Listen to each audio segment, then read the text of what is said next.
वालेकुम व्यूवर्स। तो आज ये दूसरा लेक्चर है। मैंने जैसे आपको बताया था कि फ्रैक्शन में वैल्यूज़ हों और बीच में जो है वो सबसे पहले मैंने आपको सिखाया था कि मिक्स फ्रैक्शन को कॉमन फ्रैक्शन में कैसे तब्दील करना है। उसके बाद मैंने आपको बताया कि फ्रैक्शन में जो दो वैल्यूज़ हों उनके बीच में चार तरह के साइंस हो सकते हैं, या मल्टीप्लिकेशन या डिवीजन या प्लस या माइनस। और मैंने आपको ये भी सिखाया था कि दो फ्रैक्शन में वैल्यू हो तो उसको बीच में अगर मल्टीप्लिकेशन आए तो कैसे सॉल्व करना है, बीच में अगर डिवाइड की साइन आए तो कैसे सॉल्व करना है।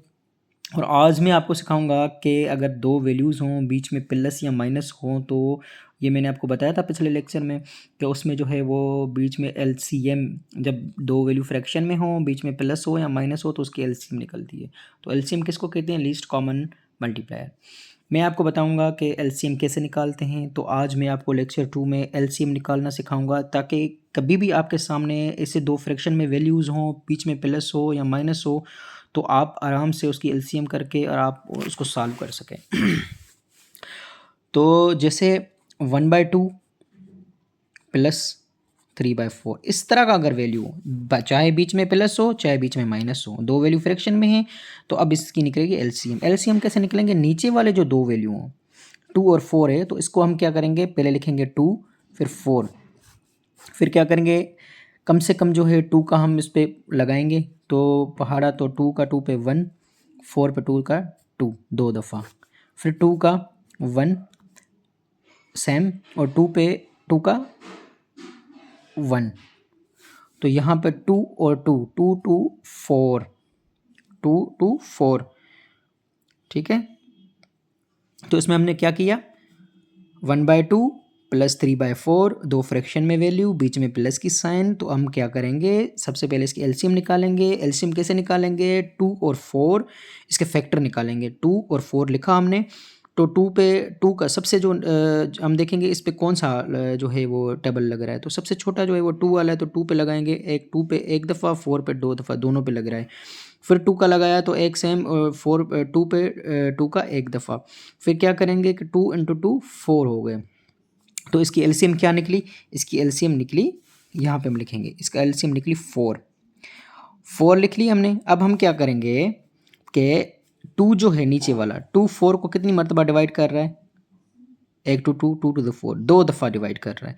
तो दो को क्या करेंगे, ऊपर वाले से मल्टीप्लिकेशन करेंगे। जो जितनी मरतबा डिवाइड करेगा उसको मल्टीप्लिकेशन ऊपर, 2 इंटू 1 कितना आया? 2। प्लस साइन है तो प्लस रखेंगे, माइनस साइन है तो माइनस रखेंगे। अब 4 है, 4 को कितनी मरतबा डिवाइड कर रहा है? एक मरतबा डिवाइड कर रहा है, तो उस एक को हम मल्टीप्लाई करेंगे ऊपर वाले से 3 से। तो ए 1 3 द 3, 3 प्लस 2 कितने हुए? 5, 5 हो गए, नीचे 4 सेम। तो ये हमारी आंसर हो गया, हमारा ये हमारा सॉल्यूशन हो गया। तो ये था एलसीएम।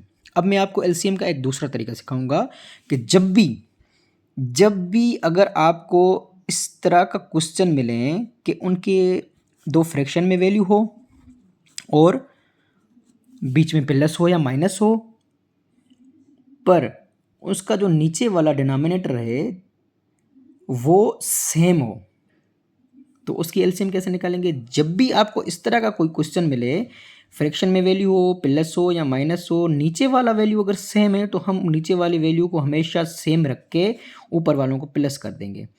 3 प्लस 8, 3 8 कितने हुए? 11, नीचे वाला 5। ये हमारा सल्यूशन आ गया। तो ये हमारा क्या आ गया? सल्यूशन आ गया। तो जब दो वैल्यू फ्रैक्शन में हो, बीच में प्लस माइनस हो, तो हमें पता है इसकी एलसीएम निकालनी पड़ेगी। पर एलसीएम अगर नीचे वाले वैल्यू दोनों सेम है तो बिल्कुल सिंपल, फैक्टर निकालने की कोई ज़रूरत नहीं है। नीचे वाला वैल्यू सेम रख के ऊपर वाले को प्लस करेंगे। 8 8 प्लस 3 11, 11/5। पर इनकेस अगर आपको इस तरह का कोई वैल्यू मिलता है कि डिनोमिनेटर अगर चेंज है तो हम उसके लिए फैक्टर्स निकालते हैं। तो उसके लिए हम क्या निकालते हैं? फैक्टर्स निकालते हैं। फैक्टर्स निकालने के बाद उसकी एलसीएम होती है। तो अब हम एक और सॉल्व कर लेते हैं एलसीएम का, जिसमें माइनस हो। जैसे 5/4 -3/6, हम ये कर लेते हैं। तो इस तरह का क्वेश्चन आए तो कैसे करेंगे? अब देखेंगे दो फ्रैक्शन में है, बीच में माइनस है, पर ये जो नीचे वाले हैं वो सेम नहीं है, डिफरेंट है। तो हम इसके फैक्टर्स निकालेंगे। कैसे निकालेंगे? 4 6 कैसे फैक्टर निकालेंगे? सबसे कम टेबल जो है 2 वाला हम इसको लगाएंगे। 2 टू द 4, 3 टू द 6, फिर 2 वाला लगाएंगे तो 2 पे 2 1 और 3 सेम रखेंगे। उसके बाद 3 वाला लगाएंगे, 1 सेम, 1 1 3 द 1। अब ये जो वैल्यू आए कैसे? 2 टू द 4, 4 3 द 12। तो इसकी एलसीएम कितनी निकलेगी? 12 निकलेगी एलसीएम 12। फिर सेम तरीके से हम करेंगे।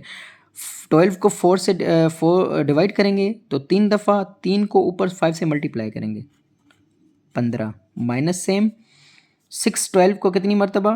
2 मरतबा डिवाइड कर रहा है तो 2 को 3 से 6, 15 में से 6 गए, कितने बचे? 9 12। अब देखेंगे कि ये मज़ीद आपस में कुछ इसकी डिवीजन हो रही है। 3 3 द 9, 4 3 द 12। तो इसका आंसर जाके आएगा 3/4। अब मैं आपको एक दफ़ा फिर से समझाता हूँ।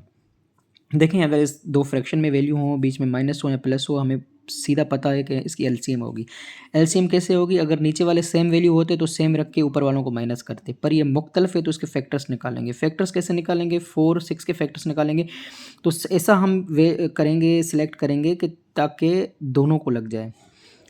कम से कम 2 से स्टार्ट करेंगे तो 2 दोनों को लग रहा है, तो 4 को 2 2 टू द 4 तो 2 दफ़ा, 6 को 2 3 दफ़ा, ठीक है। 2 को 2 1 दफ़ा, 3 को नहीं लग रहा तो हम 3 सेम रखेंगे। फिर उसके बाद 3 का लगाएंगे, 1 सेम, 3 पे 1 1।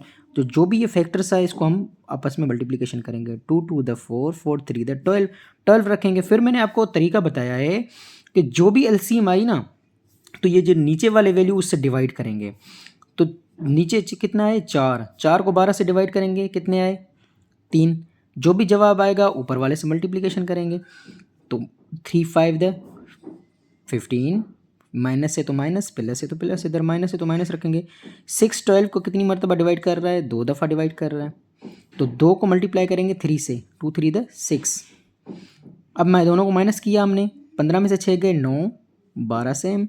अब मज़ीद देखेंगे कि इसमें कुछ हो रहा है, आपस में कोई कट रहे हैं। तो 9 को 3 से 3, 12 को 3 से तो 4 डिवाइड करेंगे ना, 3 3 द 9, 4 3 द 12, तो 3/4। मज़ीद ये नहीं कट सकते, तो यही हमारा आंसर है।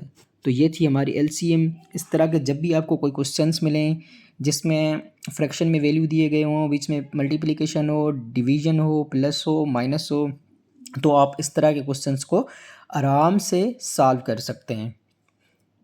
तो अगर आपने हमारा चैनल सब्सक्राइब नहीं किया तो फ़ौरन से आप चैनल सब्सक्राइब कर लें, ताकि हम लेक्चर 3 की तरफ जाएं और मज़ीद आपको जो है मैथमेटिक्स की ट्रिक्स और मैथमेटिक्स बेसिक्स जो है वो सिखा सकें, ताकि आप बेसिक्स सीख के आगे बढ़ते जाएं। और उसके बाद जितने भी मैथमेटिक्स के चैप्टर्स हैं, क्वेश्चंस हैं, हम सॉल्व करते जाएंगे और आपको सिखाते जाएंगे, ताकि आप बेहतर से बेहतर सीख सकें। Thank you. अल्लाह हाफिज़।